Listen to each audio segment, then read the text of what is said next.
Quiero darle la bienvenida a quienes nos están visitando. Veo varios rostros nuevos y me encanta eso, ver familia, amigos, algunos vecinos que están también por acá. Siéntanse en casa en esta iglesia del Redil de Belén. Mi nombre es Jonathan Calle y soy el pastor coordinador de esta comunidad. Hace ya 7 años que estamos acá. Espero que la palabra de hoy, si llegaste hoy, va a ser muy propicio porque es el arranque de una miniserie de 3, ¿cierto? 3 predicaciones pequeñitas antes de retornar a nuestra serie grande que estábamos haciendo que se llaman Los Profetas. Los Profetas, ¿listo? Cada año cuando arranco a predicar trato de ser muy intencional en recordarnos nuestra identidad como individuos y como iglesia. ¿Por qué es importante uno saber quién es? Porque si no, uno no sabe para dónde va. Nuestra identidad nos da propósito y le da sentido a nuestra vida. Si no, uno simplemente va cazando, como dicen por ahí, cazando pispirispis en la vida, corriendo tras el viento y no tienes mucha idea de qué estás haciendo y por qué haces lo que haces. Así que esta serie siempre al principio de año la pongo para solo un recorderis de quiénes somos y hacia dónde estamos yendo. Y básicamente el Evangelio nos ha dado 3 identidades muy clariticas, que las vemos en las pancartas, en los banners, que es que somos discípulos de Jesús, somos una familia en Él, pero también somos misioneros que tienen una misión de parte de Dios en este mundo. Estas 3 predicaciones vamos a hablar de estas 3 identidades: discípulos, familia, misioneros. Esto es lo que somos. ¿Listo? Hoy vamos a arrancar con la identidad de somos discípulos. Pero pensando en que hay varias visitas y que de pronto para algunos este término es muy familiar, yo quisiera que aclaráramos qué es un discípulo. ¿Sí? ¿Qué entienden ustedes por discípulo? ¿Qué es? Un seguidor. ¿Sí? Ahora yo quiero dejarles una idea nueva, implantarles una nueva idea, que básicamente es una de las ideas que nosotros tenemos culturalmente. Cuando en el trabajo, en la casa, en los entrenamientos, en la universidad, cuando uno dice, vea, ahí está el discípulo, ¿uno qué quiere decir con eso? Que es alguien que es como un aprendiz, alguien que está copiando, que de alguna manera está como enfocado en copiar de alguien más, ¿sí? Como que ahí va el discípulo. Bueno, discípulo tiene eso, no es solamente un seguidor, hay una relación mucho más profunda. Y es importante porque es el término que Jesús utiliza para hablar de la relación que Él quiere tener con todos nosotros. Esa es particularmente la gran relación que Jesús quiere tener contigo y conmigo. Que nosotros seamos discípulos y que a la vez enseñemos a otros a ser discípulos. Así que es un término muy importante para entender. Es muy importante que entendamos que Jesús no nos invita a ser cristianos. ¿Sí? Jesús no nos invita a ser cristianos. De hecho, no nos invita a ser bautistas, ni presbiterianos, ni luteranos, ni católicos. No nos invita a ser de ninguna de esas instituciones. Jesús nos invita a ser discípulos suyos. Que lo vivamos de determinadas maneras. Claro, eso tiene otra implicación y lo puedes vivir dentro de la iglesia bautista, dentro de la iglesia presbiteriana, dentro de otras denominaciones. Puedes ser un discípulo de Jesús, pero lo principal que nos llama a hacer es a ser sus discípulos, no cristianos. ¿Por qué hago esa claridad? Porque muchas veces nosotros tenemos la tendencia a ponernos como camisetas, a pertenecer a ciertos lugares, a ciertas instituciones. Y entonces uno se suma, por ejemplo, hay un grupo de vecinos que está montando en bicicleta. Entonces uno se suma al grupo de los ciclistas. Y eso empieza a cambiar, que entonces yo necesito una bicicleta de tal forma, que necesito determinado vestido y tomo ciertos hábitos. Si te sumas a la gente de los fitness, entonces tú empiezas a tomar como cierta identidad de que ya escuchas más a determinados autores, que ya no comes fritos, que te cuidas de las gaseosas, y empieza a darle como forma y uno empieza a tomar como unos hábitos. Y yo siento que en la iglesia nos pasa mucho eso, que nosotros nos volvemos cristianos. Así como nos volvemos a ciclistas, escaladores, emprendedores o cualquier otro tipo de grupo social.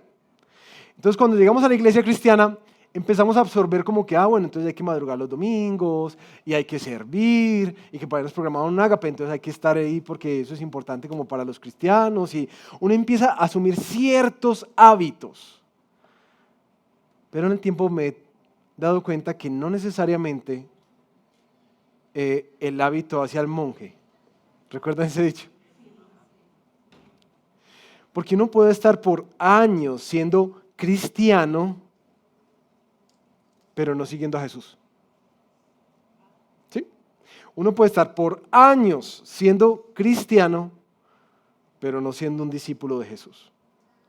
Así que el término es muy importante, porque cuando Jesús habla de ser discípulos, no te invita a afiliarte a una institución particularmente, a un grupo social. Te invita a una relación profunda con una persona. ¿Con quién? Con Él, con Él. Es alguien que es cautivado de tal manera, eso es un discípulo, alguien que está cautivado de tal manera con Jesús, que de alguna forma empieza a aspectar todas las áreas de su vida, en cómo habla, en cómo se viste, en qué come, en qué frecuenta, en qué hábitos tiene. Eso es ser un discípulo. Y quiero ponerles como este paradigma de que el discipulado no es algo que tenemos que ser, sino que es algo que anhelamos ser. Uno anhela ser como Jesús. Pero si uno anhela ser como alguien, es porque uno ha sido impactado, uno está asombrado de ese alguien a que está siguiendo. Si se dan cuenta, nosotros no aprendemos solamente cosas de una persona, como lo aprendemos de profesores, entrenadores y maestros. No es como solamente transferencia de conocimiento, sino que cuando hablamos de discipulado, nos están invitando a aprender a una persona. Aprendemos de las personas que son como nuestros héroes, empresarios, influencers, youtubers, futbolistas, padres, líderes, personas que uno dice, yo quiero ser como ese man. ¿Sí? Yo quiero ser así. Y uno empieza a tratar de aprender no solamente lo que dicen, sino aprender de cómo es la persona. Eso es ser un discípulo.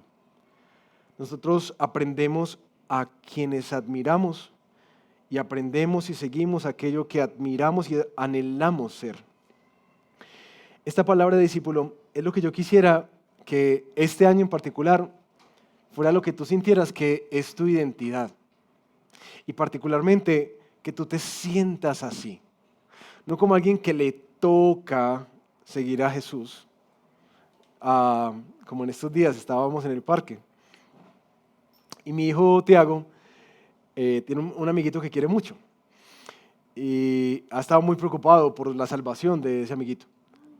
Entonces, estábamos en el parque y salió corriendo. Me dijo, papi, ¿trajiste la Biblia? Y yo, gordo, no la tengo. ¿Por qué? ¿Qué necesitas?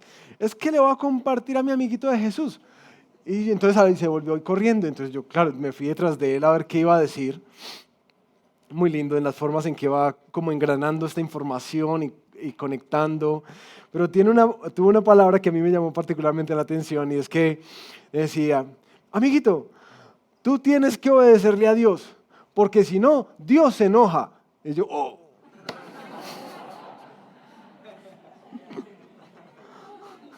Esa plática.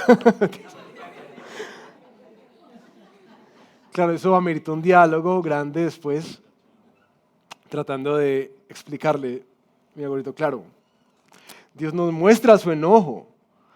Muchas veces en las Escrituras, cuando nos traspasamos su ley, cuando nos rebelamos contra Él, pero el enojo de Dios es porque Él sabe que vamos para un lugar donde hay destrucción, donde no vamos a cosechar vida.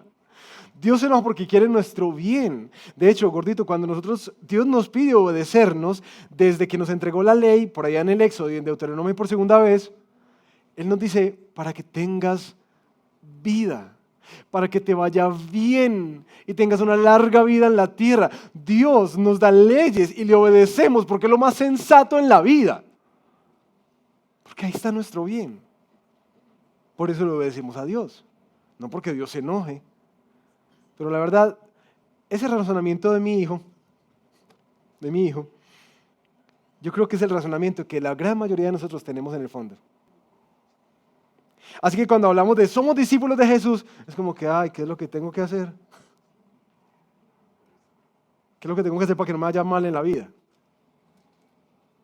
Y sería muy triste, porque en verdad nosotros somos verdaderos discípulos si admiramos profundamente a Jesús. O si no, va a ser solamente, ¿qué es lo mínimo que tengo que hacer? Un checklist en mi vida. Así que hoy vamos a ver esta identidad que Dios nos ha dado como seguidores suyos. Y mi anhelo y oración ha sido que nos sintamos cada vez más atraídos por Jesús, asombrados de quién es Él, para que en verdad nuestro deseo de seguirle sea genuino y apasionado.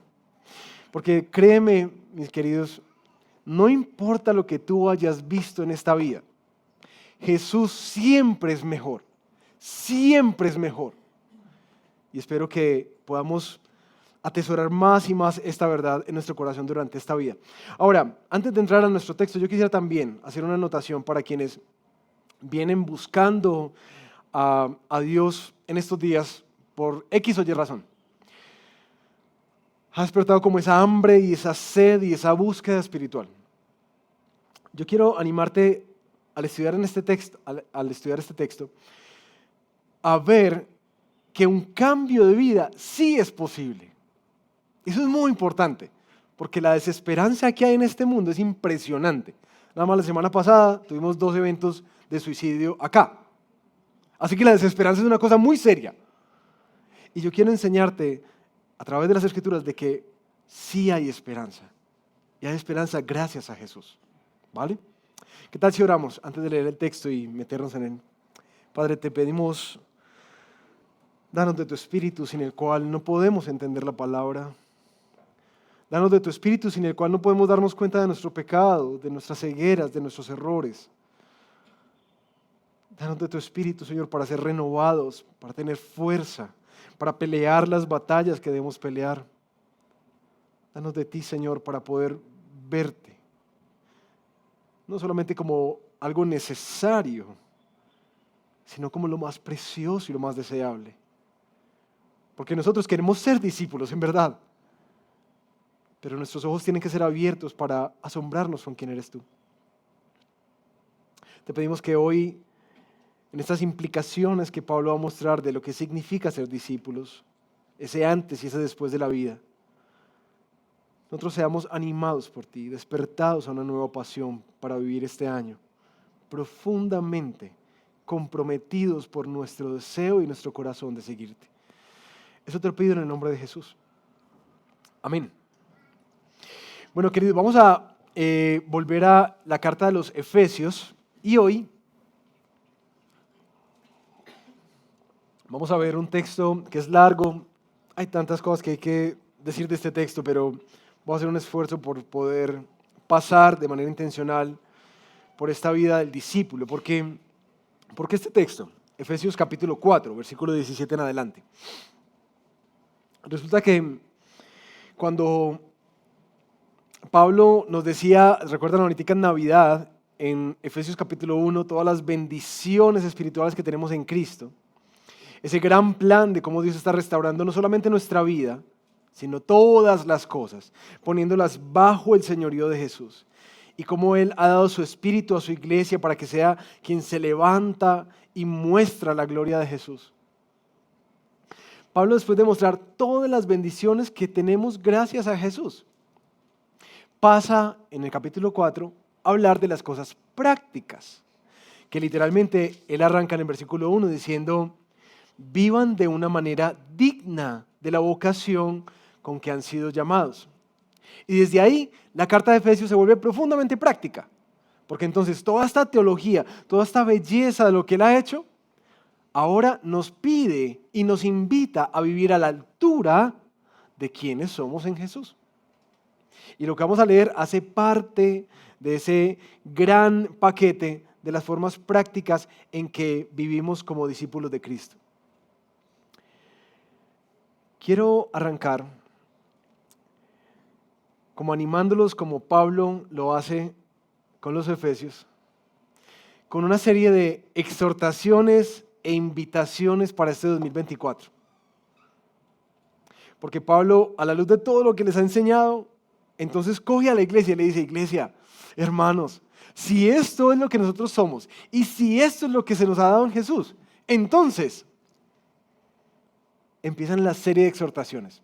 Y eso es lo que yo quisiera como animarte, a que pudiéramos ver, aunque es una serie de exhortaciones, también las razones por las cuales Pablo una y otra y otra y otra vez les anima a hacerlos. Porque no es por un castigo, es para actuar en coherencia a lo que ahora somos. ¿Listo? Entonces vamos a arrancar con esa primera exhortación de Pablo en el versículo 17 del capítulo 4. Primero, esto digo, pues, y afirmo juntamente con el Señor, que ustedes ya no anden así como también andan los gentiles, en la vanidad de su mente. Ellos tienen entenebrecido su entendimiento y están excluidos de la vida de Dios por causa de la ignorancia que hay en ellos, por la dureza de su corazón. Habiendo llegado a ser insensibles, se entregaron a la sensualidad para cometer con avidez toda clase de impurezas. Primera invitación para discípulos. Este 2024, ya no andemos como los gentiles. ¿Quiénes son los gentiles? Aquellos que no conocen a Dios. Hermanos, si ustedes son discípulos de Jesús, entonces no andemos más como si no lo conociéramos. ¿Qué es lo que dice Pablo? Pablo está diciendo que literalmente cuando tú llegas a Cristo y lo conoces a Él, hay un antes y un después. Que conocer a Jesús y todo lo que Él ha hecho en la cruz por nosotros y ese plan maravilloso cambia todo. Y que ahora, Pablo dice, ustedes ya no tienen que vivir más así. Y describe una vida antes de Jesús. ¿Vieron cómo la describe? 1, en vanidad o futilidad. Esa es la misma palabra que se utiliza en Eclesiastés. Andar tras el viento, tras la vanidad de vanidades. Como cosas que no son fructíferas, que no producen nada, que no tienen sentido. Eso es. Antes de que ustedes conocieran a Jesús, ustedes andaban en vanidad. Ustedes ya no deben andar así, como cazando el viento. En oscuridad, entenebrecidos, como quien no tiene entendimiento. En muerte, como aquellos que están alejados de la vida que Dios les quiere dar, porque cerraron su mente y endurecieron su corazón a la voz de Dios en su vida. Ustedes ya no son así. Y el último que pone es en esclavitud. Es decir, con una insensibilidad se perdió la vergüenza y se entregaron sin frenos a la sensualidad de su corazón, que los deseos y los placeres sensuales empezaron a hacer mella en su vida. Eso se describe como una esclavitud y eso es muy importante, porque no es como algo que nos atrae, sino algo a lo cual nosotros rendíamos nuestra vida y no teníamos freno. Pablo está diciendo, si tú eres un discípulo de Jesús, tú ya no tienes que vivir así. Eso es tu vieja vida. Esa vida alejada de Dios, esa vida dominada por el placer. Eso no es la vida que Dios te dio. Ya tú tienes una nueva vida. Y mis queridos, antes de que empecemos a echar como dedo a alguien más, porque yo sé que cuando uno lee estas listas, uno se imagina lo peor, pues. ¿Cierto? Tremenda decadencia. Y antes de que digamos, pero yo no era así, yo sí era más santo. ¿A ustedes no les parece que cuando Jesús no hace parte de nuestra vida se gasta persiguiendo el viento? Literalmente. Y quienes no entienden un poco y quieran explorar más esto, les invito a lean Eclesiastés, donde el autor se dedica a eso, al placer sexual, a las construcciones, a la plata, al reconocimiento, a las posesiones. Y termina toda su reflexión diciendo ¿qué? Vanidad de vanidades. ¡Qué cansancio! Eso no me llevó a nada, no tiene sentido. ¿No es cierto que nosotros también experimentamos muchas veces esa muerte que produce cuando vivimos con nuestra conciencia cauterizada y empezamos a recibir los frutos y a cosechar los frutos de tomar nosotros el control, de mirar cuáles son las decisiones por nuestro propio criterio y no someterlas a Dios, de hacer las cosas que creemos que nos van a dar mejores resultados sin necesidad de pensar qué es lo que agrada a Dios, y después se nos voltea la torta y empieza a cosechar uno cardos y astillas. Ah, no, sí, eso sí, pero eso de la sensualidad no. Mis queridos, me ha impresionado la forma en que, como iglesia, hemos sido contaminados por las redes sociales. Y no quiero que me malinterpreten, en un sentido como, no, tenemos que separarnos sino que me ha llamado mucho la atención ver la manera en que la sensualidad de las redes, no solamente en la lascivia y en la lujuria de hombres y mujeres, sino también en la codicia del corazón.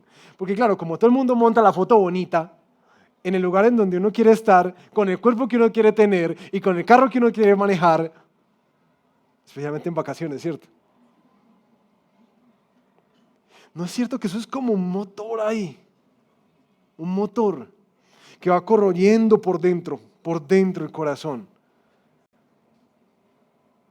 Y empieza a despertar toda clase de codicia. Y termina trayendo muerte. Pablo dice, ustedes ya no están ahí. Ustedes ya no están ahí. Por eso esta invitación, la primera invitación que Pablo hace es, como discípulos no vivamos como si no conociéramos a Dios, con una visión trivial de la vida. No vivamos así. Pongamos nuestra mente en orden y hagamos evaluaciones honestas, sensatas y bíblicas de nuestras decisiones. Porque esa no es nuestra vida ya. Y Pablo los llama a que literalmente se quiten eso. Versículo 20 del capítulo 4.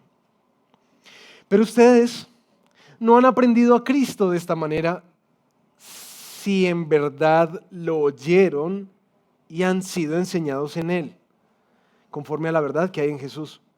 Que en cuanto a la anterior manera de vivir, ustedes se despojen del viejo hombre, que se corrompe según los deseos engañosos, y que sean renovados en el espíritu de su mente, y se vistan del nuevo hombre, el cual es a la semejanza de Dios, ha sido creado en la justicia y santidad de la verdad. ¿Qué es lo que Pablo está diciendo aquí? Segundo consejo, en este año, como discípulos, andemos como quienes estamos aprendiendo a Cristo, quienes nos hemos inscrito en la escuela de Jesús. ¿Se dieron cuenta que Pablo les dice a los hermanos, esa no es su vida? Si es que de verdad, ¿sí? Si es que de verdad escuchaste de Jesús. Lo primero que Pablo invita es a que uno necesita como corroborar que el cristiano sí se para, el discípulo de Cristo sí se para en el espejo constantemente en su vida. ¿Para qué? Para corroborar si lo que está viendo, experimentando, sintiendo, pensando es coherente con esa nueva vida que se parece más y más a la de Jesús. Y uno dice, esto no parece como lo que el Señor haría. Esto no parecen los pensamientos que el Señor tendría, esto no parecen los deseos que el Señor me impulsa a tener. Como que constantemente uno va corroborando en su corazón. Porque uno entiende que Dios sí lo invita a uno, no solamente a aprender de Jesús cosas, un montón de cosas, sino que uno es invitado por Dios a aprenderlo a Él, para volvernos como Él. Y bueno, hay una riqueza de textos bíblicos en la cual una y otra vez se muestra que el propósito de Dios es que tú y yo, juntos, crezcamos a la estatura de Cristo. No solamente es ese aprendizaje intelectual, sino que es profundamente transformacional lo que Dios quiere hacer en tu vida cuando te invita a seguirlo a Él. Y mis queridos, esa transformación no se adquiere en un seminario. Les puedo dar testimonio de eso. Eso se adquiere únicamente en la intimidad que tú tienes en tu día a día con Jesús. Por eso es innegociable una vida de devoción. Una vida de coger la bibliecita con cafecito y lápiz, y raye, y lea, y aprenda, y ore. ¿Tú quieres la vida de Jesús? La forma en que aprendemos a Él es que esto atraviesa nuestra vida cada día, cada día. Y Pablo insta a los creyentes recordándoles qué fue lo que ustedes aprendieron. Y uno podría resumir este proceso como el proceso de conversión. 3 cositas que hay que hacer, sencillitas. Si yo quiero seguir a Jesús, Él me invita a despojarme ¿de qué? Del viejo hombre corrompido por sus deseos. Ustedes se han dado cuenta al leer las Escrituras que parece que Pablo constantemente pone el pecado o la actitud pecaminosa casi como una enfermedad en nuestra mente, como algo que está profundamente alterado acá. ¿Se han dado cuenta de eso? Y que hay que quitarlo. Y especialmente hace zoom en las cosas que el corazón desea, anhela. Quítatelas. Eso que está corrompido, quítatela. Y bueno, y si uno ya está sin eso, entonces está en bola, ¿no? ¿Cierto? ¿Toca ahorita qué? No dice, no, vestirse. Pero me encanta esa forma en que Pablo dice, sean renovados. Porque la forma en que el verbo está puesto quiere decir que yo no soy el que me renuevo. No dice, renuévense, no. Dicen, sean renovados. Es decir, yo soy un objeto pasivo de la acción de alguien que activamente lo hace. ¿Y quién es el que renueva? ¿Y qué renueva? El Espíritu Santo de Dios cambia y renueva la manera en que nosotros pensamos. Así que cuando uno le dice, le hicieron como un lavado de cerebro, sí, básicamente es bíblico, ¿cierto? Si yo necesito que me laven el cerebro porque está profundamente contaminado. Renuevo mi mente. Y luego, cuando la mente es renovada, como dice Romanos 12, ahora sí, revístanse. ¿Quién hace eso? Nosotros. Y ahí es algo tan importante, y perdónenme que tengo tanto ejemplo con mis hijos, pero ustedes saben que cuando uno es papá, pues uno habla todo el tiempo de los hijos, ¿sí? Con uno de mis hijos, no va a arreglar su identidad. Tenemos varias veces este diálogo de la frustración, de que Dios no está haciendo nada, porque sigue pecando. Pero frustración, de rabia y pum, y pataletas. Entonces, tenemos este diálogo varias veces. ¿Por qué tú dices que Dios no está haciendo nada? No, el Espíritu Santo no me ayuda, porque siempre hago esto, siempre hago aquello. Ok, entonces ven acá. ¿Cómo crees tú que Dios nos ayuda? ¿Cómo es que el Espíritu Santo nos cambia? Porque a veces nosotros pensamos, como uno de mis hijos, que es como una varita mágica que uno siente, ¡pum! Y ¡ay! Ve, ya. Y ya nunca más voy a mentir, y ya nunca más voy a hacer esto, y ya nunca más voy a ver aquello. Es como si, básicamente, como si te pusieran en una bandita de esas transportadoras. Siéntate, acomódate y disfruta el proceso. Y tú te vas y te van poniendo cositos como los stickers y la pintura. A veces pensamos en la santificación como de esa manera. Y cuando no pasa, entonces ahí mismo le levantamos el puño a Dios. ¿Cierto? Dios no estaba haciendo nada. ¿Sí? Pero aquí es muy claro para Pablo que Dios renueva nuestra mente. Es decir, nosotros a lo que antes teníamos el entendimiento oscurecido, a lo que antes éramos insensibles, ahora nos hace sensibles. Ahora yo sé que no debería estar viendo eso. Ahora yo sé que no debería darle largas a esta conversación. Ahora yo sé que no debería meterme en esas páginas. Ahora yo sé que no debería, ¿cierto? Y hay una convicción de que esta actitud, este pensamiento, estos deseos, como que no son. Y ahí es donde creo que hay una distorsión en nuestro discipulado, en el que creemos que es una bandita donde uno va y le van poniendo todas las pinturas y todas las cosas. Porque claro, ahora yo sé que esto no es. Antes no lo sabía, ahora lo sé. Que yo no debo reaccionar así. Revístanse. ¿Y revístanse con qué? A la semejanza de Dios, el diseño original, que es verdaderamente justo y santo. Pablo nos dice que esta invitación para los discípulos es: métete en la escuela de Jesús, donde nosotros aprendemos de Él, aprendemos acerca de Él, pero también somos transformados e invitados en este proceso santificador a ser como Él. ¿Sí? Pero es profundamente activo. ¿Nos queda claro eso por hoy? ¿Sí? No más bandas transportadoras. Entiende, Dios te transforma. Y como le decía a nuestros hijos, Dios nos pone convicción. Dios nos advierte. Dios nos alerta. Pero nos invita a revestirnos.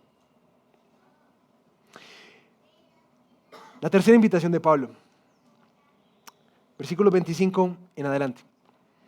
Por tanto, dejando a un lado la falsedad, hablen la verdad cada cual con su prójimo, porque son miembros los unos de los otros. Enójense. Oiga esa invitación bíblica. Enójense. ¿Habían visto que la Biblia dice que uno se puede enojar? Enójense, pero no pequen. No se ponga el sol sobre su enojo, ni den oportunidad al diablo. El que roba no robe más, sino más bien que trabaje haciendo con sus manos lo que es bueno, a fin de que tenga que compartir con los que tienen necesidad. No salga de la boca de ustedes ninguna palabra mala, sino la que sea buena para edificación según la necesidad del momento, para que imparta gracia a los que escuchan y no entristezcan el Espíritu Santo de Dios, por el cual fueron sellados para el día de la redención. Sea quitada de ustedes toda amargura, enojos, ira, gritos, insultos, así como toda malicia. Sean más bien amables unos con otros, misericordiosos, perdonándose unos a otros, así como también, ahí aparece nuestro ejemplo, nuestro modelo a seguir, Dios los perdonó en Cristo. Sean pues imitadores de Dios, como hijos amados y anden en amor, así como también Cristo les amó y se dio a sí mismo por nosotros, ofrenda y sacrificio a Dios como fragante aroma. Pero que la inmoralidad y toda impureza o avaricia ni siquiera se mencione entre ustedes, como corresponde a los santos. Tampoco haya obscenidades, ni necedades, ni groserías que no son apropiadas, sino más bien acciones de gracias, porque con certeza ustedes saben esto, que ningún inmoral, impuro o avaro, que es idólatra, tiene herencia en el reino de Cristo y de Dios. Si se dan cuenta, Pablo pasa a mostrar formas prácticas en las que él anima a los hermanos a vivir esta nueva vida revestidos de Cristo. La primera, pasemos de las mentiras, sí, mentiras a medias, verdades que no se dicen, todo eso, métalo ahí, mentiras, a la verdad. ¿Por qué? Porque la mentira destruye. Y lo que Pablo advierte aquí es que somos miembros los unos de los otros, somos una familia. Cuando nos ocultamos cosas, estamos dañándonos unos a otros. Mis hermanos, un ánimo especial. Un ánimo especial. Ocultar la verdad es algo profundamente estúpido en nuestra vida. Especialmente cuando hablamos de caminar juntos en la fe. Porque como se lo digo a mis hijos, ¿tú quién crees que pierde si tú me dices mentiras? Dime tú, ¿quién crees que pierde? ¿Qué sería más torpe en la vida que ocultarle la verdad a aquellos que quieren mi bien. Eso es torpeza, hermanos. Habla la verdad. 2, de la ira descontrolada, esa que me lleva a pecar y a guardar rencores y, por supuesto, a dar lugar al diablo. ¿A qué nos invita este revestirnos? A dominio propio, es decir, no cogerlo y saberse frenar. No dejes que tu ira te controle. Y es hermoso, porque no dice que el enojo es malo, ¿se dieron cuenta de eso? De hecho, hasta es un imperativo y podríamos decir que la Biblia nos dice que nos enojemos. Sí, es válido, hazlo. Es ser humano, pero ten cuidado qué haces con eso. Porque ¿qué es lo que no debes hacer con el enojo? Pecar. Y no debes guardar rencor. Así que es como un proceso rápido que uno tiene que hacer en su vida. De el robo. Es muy interesante porque le está diciendo a los hermanos de la iglesia, hermanos, no roben más. Imagínense eso. Del robo. ¿Qué les dice a los que robaban? Trabajen con sus manitos en algo útil, pero pone toda una nueva perspectiva del trabajo que, esto es otra predicación. ¿Para qué tienen que trabajar? ¿Para que dejen de ser ladrones? ¿Para qué? Para dar con generosidad. ¿Ustedes habían pensado en el trabajo así? Que Dios da para que seas generoso y especialmente en el marco de la iglesia. De decir palabras dañinas y hablar sin censura, hablar cosas que edifican. ¿Para qué? Para que seamos dispensadores de la gracia de Dios en todo lugar, en toda conversación. Que un creyente revestido de Jesús cuida su lengüita. Y si de pronto le cuesta mucho, más bien se queda calladito. ¿Sí? Porque esta boca que adora al Señor, como dice Santiago, ha de ser también para bendecir, para construir, para edificar. De la amargura, y ustedes ven esa lista, amargura, enojo, gritos, insultos. Ahí sí no es tan fácil salir, ¿no es cierto? ¿Cierto que no? Ahí no es tan fácil uno salirse por la tangente. Porque uno mismo piensa en la relación matrimonial, en la crianza de los hijos, en las relaciones difíciles del trabajo, en la complejidad de las relaciones de la iglesia. Y uno dice, uy, no, esa sí está más difícil. Sino que sean amables, misericordiosos y perdonadores. Ese es el nuevo vestido. ¿Ven que en verdad necesitamos ponernos más al espejo? Y no conformarnos con de alguna manera una imagen mediocre de Jesús, sino anhelar, orar, arrepentirnos más, para que Cristo sea formado en nosotros. Porque recuerden, a Él es a quien admiramos. Él es el que nos ha impactado profundamente. Él es el que amamos. Por eso Pablo lo pone una y otra vez a lo largo de su carta. ¿De dónde yo encuentro el motor? Para no tener ni amargura, ni enojo, ni gritos, ni pleitos, sino ser misericordioso y perdonador. ¿Cómo yo puedo hacer eso? Si aquí no hay nada. ¿Dónde está nuestro referente? Fíjate en tu influencer, Cristo. ¿Recuerdas que Él te perdonó a ti también? ¿Recuerdas que Él fue misericordioso contigo también? ¿Recuerdas cómo ha sido de paciente contigo? ¿Recuerdas eso? Bueno, entonces ya sabes cómo hacerlo. Así como Cristo. Y Pablo salta a este tema de los deseos sexuales desorganizados, como la inmoralidad, la impureza, pero también la avaricia, ese ánimo de tener y de tener. ¿Y cómo es que uno se reviste y se sale de eso? Con una profunda gratitud a Dios.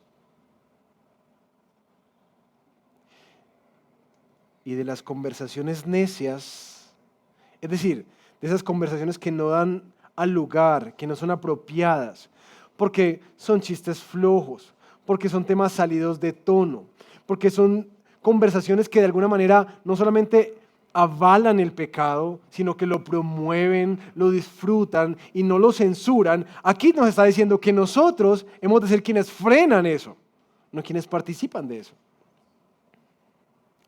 Y que especialmente, mis queridos, pensando en la realidad que Pablo estaba evidenciando en Efesios, que había tanta inmoralidad sexual dentro de la iglesia, oigan esto, dentro de la iglesia, como pastor yo quisiera animarlos mucho en eso. Tengamos cuidado. ¿Se dan cuenta lo protagónico que es la sexualidad en este texto? Aparece varias veces.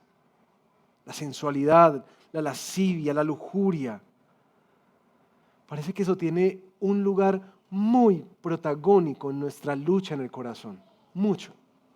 Así que yo quisiera animarte a que tengas cuidado de ti mismo. Ten cuidado de lo que ves. Ten cuidado del zapping en los canales.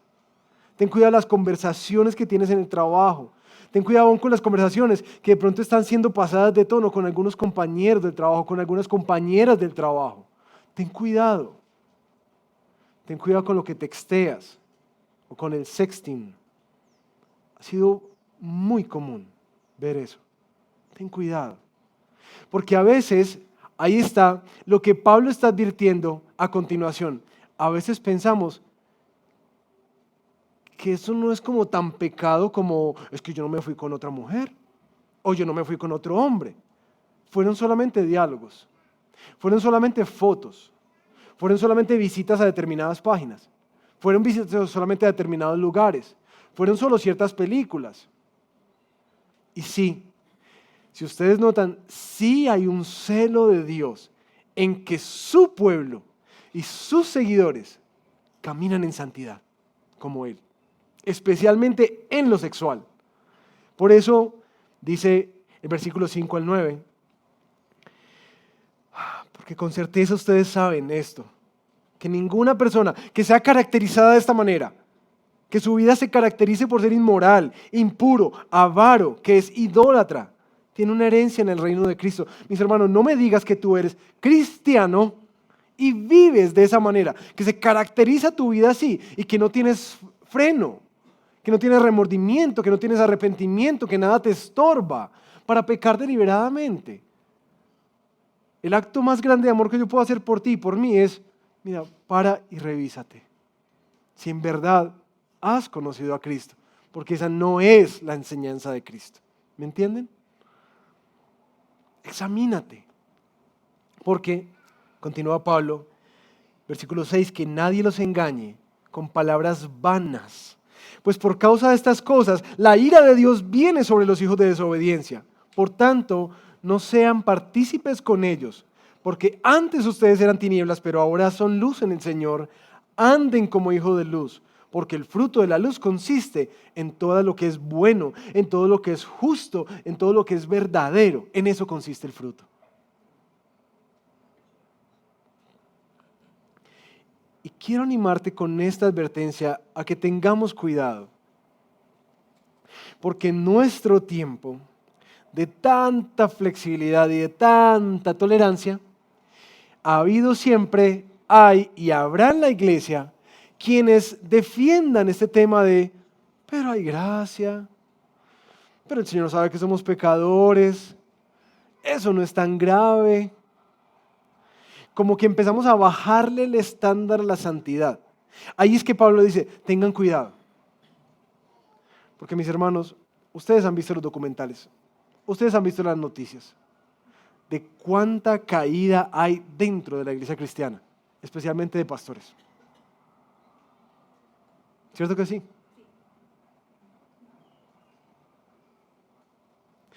Porque yo creo que en últimas vemos en los medios los pastores porque son más visibles sus caídas, pero no vemos cuántos hermanos han caído en nuestra iglesia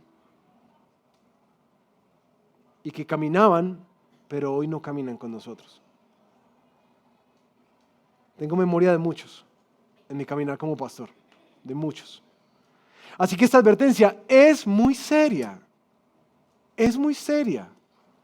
Ten cuidado, no te dejes engañar. Examina tu corazón en el espejo. Y aquí nos pide Pablo, nos da como 3 invitaciones puntuales. No lo voy a leer por temas de tiempo. No, sí me da. Versículo 10. Examinen qué es lo que agrada al Señor. Primera cosa, cómo vivir enfocado, como un discípulo de Jesús. Primero, uno tiene una admiración profunda por Él. Pero aquí hay 3 consejos de Pablo. Primero, examina lo que agrada al Señor. Si tú quieres empezar a tener como esta brújula, listo, soy discípulo, ese es mi vestido y esa va a ser mi pelea durante este año. Yo quiero revestirme de Jesús en todo sentido, porque es a quien más admiro, a quien más amo, quien más ha impactado mi vida. Yo quiero ser como Él en todo sentido. ¿Sí? Primero, ahí tienes como una brújula. Primero, decisiones, acciones, pensamientos, lo que sea, examina lo que agrada al Señor. Esta decisión, ¿el Señor me la avalaría?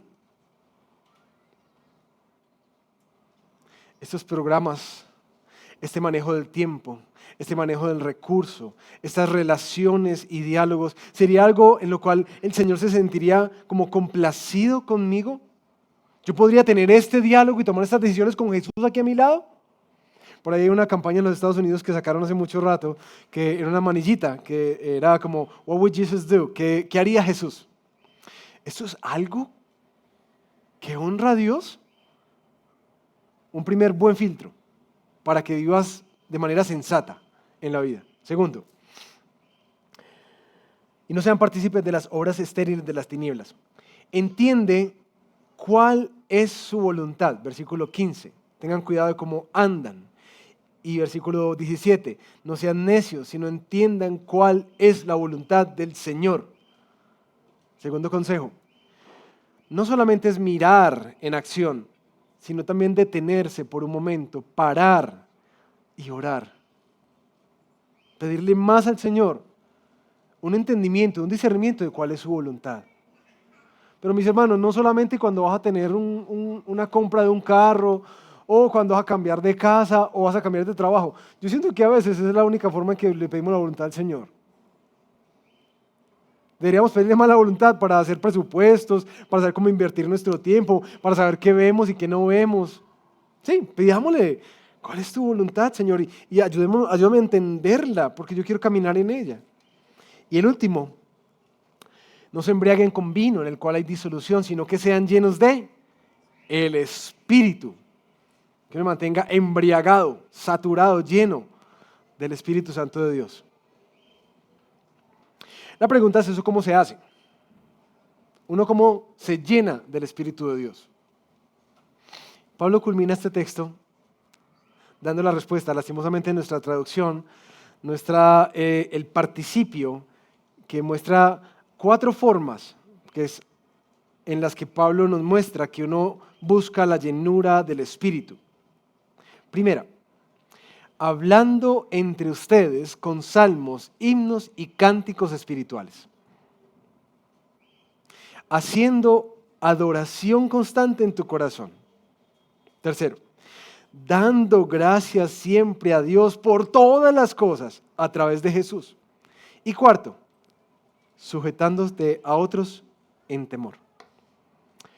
¿Tú quieres ser lleno del Espíritu de Dios? Primero, tú necesitas una iglesia. ¿O quién te va a cantar a ti? ¿Quién te va a recordar los salmos, los himnos? ¿Quién te va a recordar la verdad del Señor? Si nosotros nos engañamos a nosotros mismos. Necesitamos esta vida de comunidad, por eso son tan importantes en nuestra iglesia, las comunidades misionales, porque nos cuidamos y animamos en la fe. Y de hecho, creo que de acuerdo a esto, deberíamos meter más canciones dentro de la comunidad misional, ¿no? Más adoración al Señor. ¿Por qué? Porque, como decía un autor, la esencia de la santidad nuestra es una vida de agradecimiento por todo lo que Dios nos ha dado en Cristo. Se los voy a repetir. La esencia de nuestra santidad, de nuestro conservarnos, de nuestro buscar glorificar al Señor, es una vida de agradecimiento por todo lo que Dios nos ha dado en Cristo. De hecho, este autor en su libro decía que El pecado viene de nuestra ingratitud.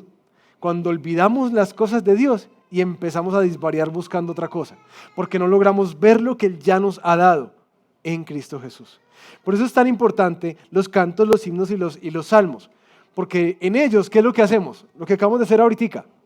Recordar que todo lo que Dios ha hecho, todo lo que Él ha hecho, todo lo que Él es, todo lo que Él ha prometido para nosotros. Y nos alentamos en la fe. ¿Dónde pasa eso? En la iglesia. Pero eso no reemplaza la adoración de tu propio corazón. Y es muy interesante que en verdad, si lo notan, todo está plasmado de una profunda admiración de Dios y de lo que Él nos ha dado en Jesús. Que no es solamente buscar, leer las Escrituras, sino que tratar en la intimidad de producir en nuestro corazón esa gratitud por lo que Dios ha hecho, adorarlo por quien es Él. Porque de alguna manera cuando lo vemos a Él mejor, es que todas las cosas alrededor palidecen. Enfócate en Cristo, conócelo, disfrútalo y vas a ver cómo el pecado empieza a salir por los lados. Porque uno le ponen a Cristo y al pecado al lado y uno dice, no, ni que fuera bobo, ¿cierto? No, yo no voy a cambiar a Cristo por esto. Se ve bueno, pero no. Nunca. Él es mejor. Él es mejor. Él es mejor. Enfócate en eso y en adorarlo así y vas a ver cómo empieza a perder poder en tu vida el pecado. Y por último, dice Pablo, sujetándote a otros en el temor del Señor.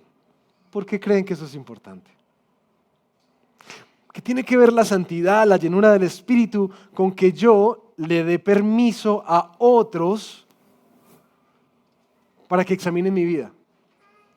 Le dé permiso a otros de que me exhorten, de que me llamen al orden. Porque eso es lo que está hablando, sujetarme, ponerme bajo la autoridad de exaltar a otros en mi vida para yo poder escuchar consejo de otros, porque eso es importante. A la luz de todo lo que hemos visto, pues porque nosotros somos fácilmente engañados, ¿sí? ¿Puedes vivir esa sujeción a otros sin la iglesia? No. ¿Es la sujeción al hermano de la iglesia que está por ahí en el poblado? No, es tu iglesia local, quienes te conocen, quienes caminan contigo. Por eso quiero animarte este año en particular, si tú quieres ser un discípulo de Jesús, camina comprometido dentro de una comunidad misional. Es vital, es vital. Sin eso, no solamente te pierdes de una gran bendición, sino que te pones en un enorme riesgo a ti mismo. Tú no fuiste diseñado para caminar solo, desde el principio, nunca lo fuiste. Fuiste diseñado para caminar con otros. Somete tu vida. Para terminar, mis hermanos, yo quisiera animarlos. Cuando uno ve una lista de estas exhortaciones tan fuertes y constantes, yo creo que siempre la hemos visto como cosas que tenemos que hacer para que no nos vaya mal, como decía Tiaguito. Cosas que tenemos que hacer para que Dios no se enoje con nosotros. Cosas que tenemos que hacer para que Dios no nos corte. Pero si se dieron cuenta, Pablo no está hablando de esa manera. Pablo está llamando a vivir en coherencia con lo que ya se nos ha dado en Jesús. Eso es lo que somos. Y nos invita y nos pone esto hacia adelante, porque en últimas, cada una de estas cosas está soportada con lo que acababa de decir en el capítulo 4, en los versículos 1 al 16. Y es que el gran proyecto de Dios es hacernos como Cristo. Así que toda esta lista de la pureza, de la santidad, de los pensamientos, de la generosidad, del trabajo, de la verdad, de no decir mentiras, de colaborar con el otro, de poder ser humilde, manso, todo está asociado con quién es Jesús, porque así es Él. Toda esta lista de cosas no es sino una imagen perfecta de quién es Cristo. Y cuando uno ve eso, su compasión, su amor, su verdad, su perdón, su poder, su sabiduría, su santidad, su celo, ¿no les parece que es la persona más admirable que ha pisado este planeta?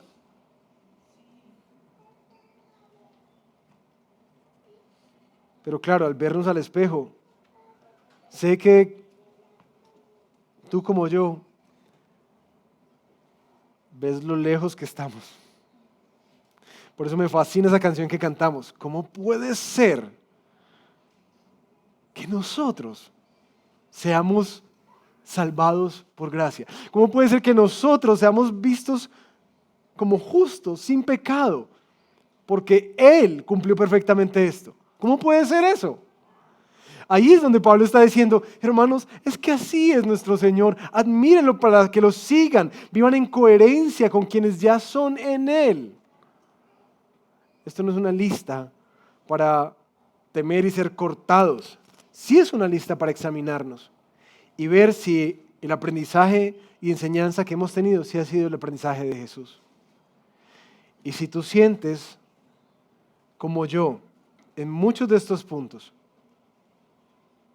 que falta, yo quisiera que tomáramos este tiempo para orar y volvernos al Señor. Cierra tus ojos conmigo y oremos.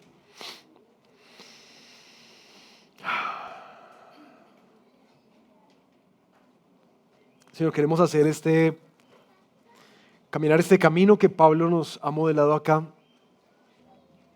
que para vivir en coherencia con lo que ahora somos, este proceso de conversión es algo que tiene que pasar constantemente en nuestra vida. Hoy primero queremos quitarnos, porque al quitarnos reconocemos, Señor, que hay cosas en nuestra vida, que ha habido cosas en nuestra vida que siguen siendo parte de nuestra naturaleza pasada. Y sé que algunos acá no tienen esa naturaleza pasada, sino que identifican que esa es su vida ahora.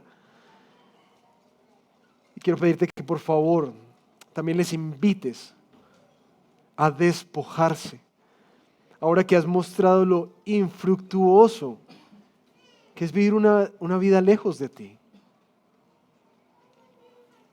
Gracias por la esperanza que hay de que esto sí se puede dejar atrás, sí se puede quitar, que ya no somos más esclavos de eso, que ya no tenemos que seguir cosechando las consecuencias y los frutos nefastos de vivir una vida dominada por nuestros deseos, por nuestro carácter.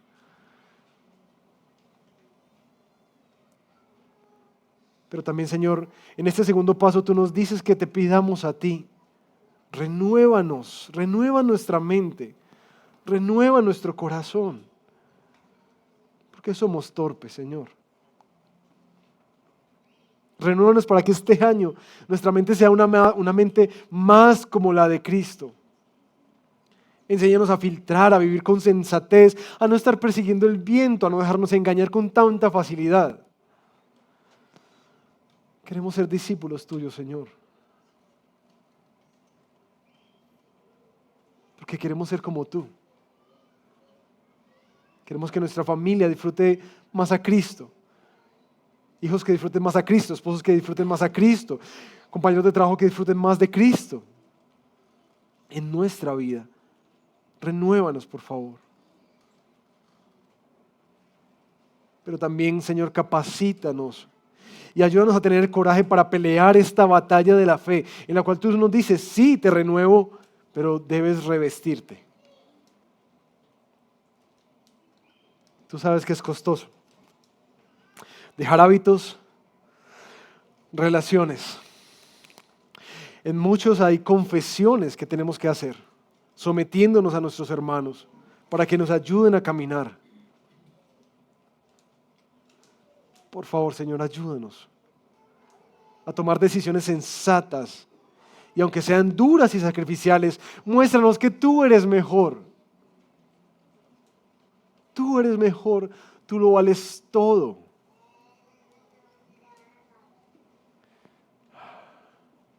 Produce la nueva vida en nosotros. Tómanos, Señor, como cantaremos, somos vasijas rotas, que por tu gracia están siendo conformadas día tras día, hasta que Cristo sea formado en ellas. Esa es nuestra gran oración, nuestra gran petición. Haznos seguidores tuyos. Forma a Cristo completamente este año en nosotros. No nos dejes bajar la baranda, no nos dejes bajar el estándar, no nos dejes conformarnos con menos que el carácter de Cristo, la mente de Cristo, la moral de Cristo, el sacrificio de Cristo, que sea mostrado en nuestra vida. Esa es nuestra primera oración, en el nombre de Jesús. Amén.